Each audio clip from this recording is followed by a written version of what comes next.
I think about this a lot. In my era, it was Pokemon cards and video games. Kids do know the next move in the market. Kids know where the jobs are at. This is why kids used to be allowed to work jobs. We're told it was something about monetizing kids, or we're told it was like whatever.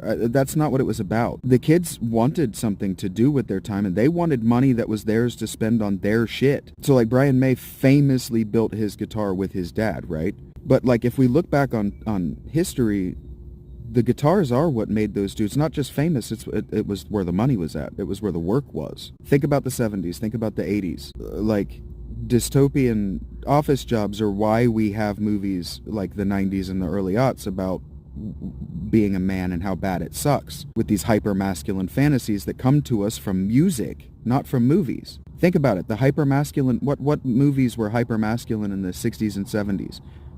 Like dudes working office jobs, bureaucrats, cops, or rock stars. And so the phallophilia fantasy of being a rock star is very real. It goes all the way back to the troubadours. I mean, this goes all the way back to the poets. This goes all the way back to the shamans. It's sexually selective as hell. It makes a fuckload of money. You get everything, once you're famous, you get everything that you could actually want that cost you money when you were poor for free. So like listen to Kirk Hammett talk today, listen to him talk about where his money goes, and it goes to dumb shit like collector's edition guitars and posters and movie memorabilia, because what does he actually need? Everything that he needs is free. He spent a lot of time poor. And the house and the food, they pay for themselves now. So what does he need?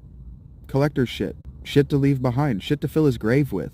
Shit to fill his museum with. Like, oh, these are the things that Kirk thought were valuable enough to make a museum for. Like that kind of stuff. But then turn that around to the opposite. Okay, well, what do you get with a college degree? Well, you get a man cave. That's the same thing, but you have to defend the behavior. Kirk doesn't have to defend that behavior. Brian doesn't have to defend that behavior. And so what I really think about is that what parents told us with like Pokemon cards, like with the skill set of playing trading card games or collecting things like trading cards, specifically video games, playing video games and being really good at video games and being able to generate a crowd of people watching you play video games. Well, then look at what they were saying in the 80s. Well, that guitar isn't going to what? It's not going to what? It's not going to what? It's not going to get you rich. That's what people say when I tell them that I'm playing these games to make money. Well, you're never going to make it rich like that. Well, are you going to make it rich with your office job? Am I going to make it rich as a manager at McDonald's?